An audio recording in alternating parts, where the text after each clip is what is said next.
నిజానికి కాలం అంటే ఏమిటి? గోడకు వేలాడుతున్న నిరంతర శబ్దం చేసే ఒక యంత్రమా, లేక మన చేతి మణికట్టుపై అంకెలను మార్చే డిజిటల్ స్క్రీనా? తాత్విక దృష్టితో చూస్తే కాలం అనేది ఒక నిర్జీవమైన కొలమానం కాదు. అది మన అనుభూతుల ప్రవాహం, మన ఉనికికి ఒక నిశ్శబ్ద సాక్షి. ఈరోజు మనం కాలాన్ని క్షణాల్లో, మిల్లీ సెకండ్లలో లెక్కిస్తున్నాం. అంతా ఒక యాంత్రికమైన పరుగు. కానీ ఒకప్పుడు ఈ భారత ఉపఖండం కాలాన్ని అంకెలతో కాదు, రాగాలతో కొలిచింది. సంగీతం అనేది ఒక సమాజాన్ని ఎలా నడిపించగలదో, సరిహద్దులను దాటి మనుషుల గుండె చప్పుళ్లను ఎలా ఏకం చేయగలదో చెప్పడానికి మన చరిత్రలో ఒక అద్భుతమైన ఉదాహరణ ఉంది.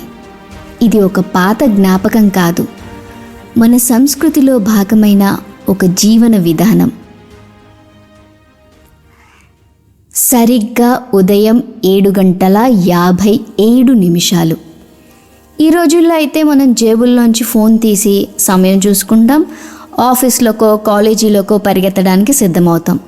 కానీ 1950ల నాటి భారతదేశాన్ని ఒక్కసారి కళ్ళ ముందుకు తెచ్చుకోండి. అప్పట్లో ఇళ్లల్లో గడియారాలు ఉండడం చాలా చాలా అరుదు. అదొక పెద్ద విలాస వస్తువు. మరి అలాంటప్పుడు ఒక పల్లెటూరులోనో ఒక చిన్న టౌన్లోనో ఉండే సామాన్య మానవుడు ఖచ్చితంగా ఏ సమయానికి ఇల్లు వదలాలో ఎలా తెలుసుకునేవాడు? ఏ అలారమ్స్ లేవు, ఏ డిజిటల్ సంకేతాలు లేవు. అయినా సరే ఒక యావత్ దేశం ఖచ్చితమైన సమయానికి మేల్కొనేది, పనుల్లోకి వెళ్ళేది. ఎందుకంటే వాళ్ళు సమయాన్ని చూడలేదు. వాళ్ళు ఒక అమర గాయకుడి గొంతుని విన్నారు. ఆ గొంతే కుందన్ లాల్ సైగల్. ఈ అద్భుతమైన సాంప్రదాయం వెనుక ఒక ఆసక్తికరమైన రాజకీయమైన సంఘర్షణ ఉంది. చట్టాలు, ఆంక్షలు కళను ఎలా బంధించలేవో చెప్పే నిజం ఉంది.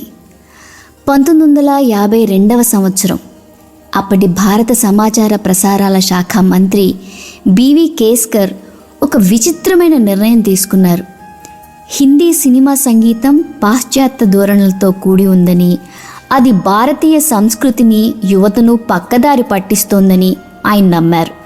ఫలితంగా ఆల్ ఇండియా రేడియోలో సినీ గీతాల ప్రసారాలపై దాదాపు పూర్తిగా నిషేధం విధించారు.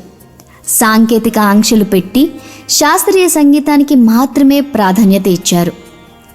కానీ పాలకుల ఆలోచనలకు, ప్రజల ఆకాంక్షలకు మధ్య ఎప్పుడూ ఒక పెద్ద వ్యత్యాసం ఉంటుంది.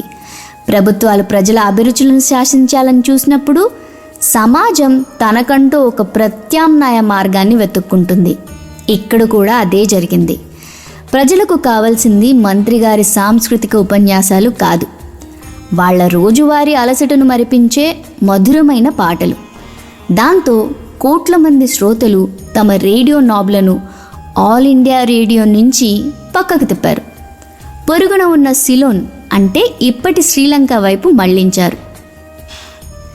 రెండో ప్రపంచ యుద్ధం సమయంలో బ్రిటిషర్లు కొలంబోలో అత్యంత శక్తివంతమైన షార్ట్ వేవ్ ట్రాన్స్మిటర్లను వదిలి వెళ్లారు. రేడియో సిలోన్ ఆ సాంకేతికతను తన గుప్పెట్లోకి తెచ్చుకుంది. అక్కడి నుంచి బినాకా గీత్మాల లాంటి లెజెండరీ ప్రోగ్రామ్స్ పుట్టాయి. ఆ ప్రసారాలు భారతదేశ సరిహద్దులను దాటి పాకిస్తాన్, బంగ్లాదేశ్ ప్రజలను సైతం ఆకట్టుకున్నాయి. అయితే ప్రతిరోజు ఉదయం రేడియో సిలోన్లో ప్రసారమయ్యే పురానే ఫిల్మోకే గీత్ అనే కార్యక్రమం ఈ ఉపఖండపు దినచర్యను ఒక క్రమశిక్షణలో పెట్టింది. ఆ షో ముగింపు భాగం ఒక సామాజిక విప్లవంగా మారింది. సరిగ్గా ఉదయం 7:57 రేడియో నిర్వాహకులు కేఎల్ సైగల్ పాడిన ఒక సోలో గీతాన్ని ప్రసారం చేసేవారు. ఇక్కడే ఒక అద్భుతమైన భౌతిక పరిమితి, గణితం దాగి ఉన్నాయి. ఆ రోజుల్లో పాటలు 78 RPM గ్రామ్ఫోన్ రికార్డులపై ప్లే అయ్యేవి. ఈ రికార్డులకు ఒక శారీరక పరిమితి ఉంది. అవి గరిష్టంగా 3 నిమిషాల 20 సెకండ్ల ఆడియోను మాత్రమే భద్రపరచగలవు. ఇప్పుడు ఈ సమయాన్ని లెక్కించి చూడండి.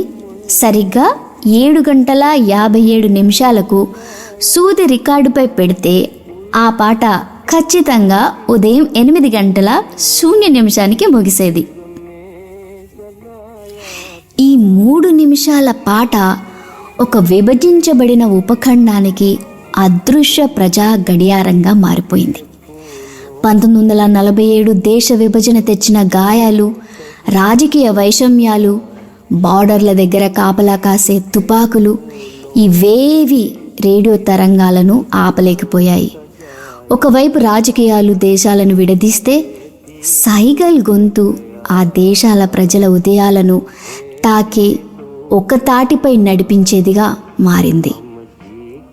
ఉదయం పూట రేడియోలో జబ్ దిల్ హీ టూట్ గయా అనే ఆ ఆవేదన భరిత రాగం వినపడగానే ఇళ్లల్లో ఒక నిశ్శబ్ద సంకేతం వెళ్ళేది.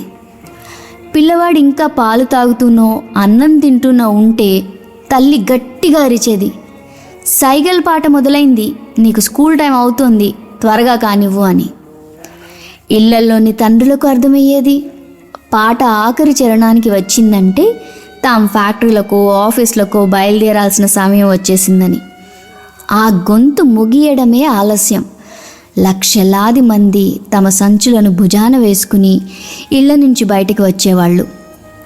ఒక మరణించిన గాయకుడి గొంతు 3 దేశాల దినచర్యను శాసించడం, ఒక ఉమ్మడి అలారంగా మారడం అనేది మానవ చరిత్రలోనే ఒక అద్భుతం. ఏటా ఏ రోజు విరమం లేకుండా 56 సంవత్సరాల పాటు ఈ మధురమైన క్రతువు సాగింది. తరాల నడకను, సమయ పాలనను ఒక పాట నిర్దేశించింది. కానీ కాలం ఎప్పుడూ ఒకేలా ఉండదు. 2011వ సంవత్సరంలో ఈ చారిత్రాత్మక రోజువారీ ప్రసారం ఆగిపోయింది. అప్పటికి భారతదేశం చాలా మారిపోయింది.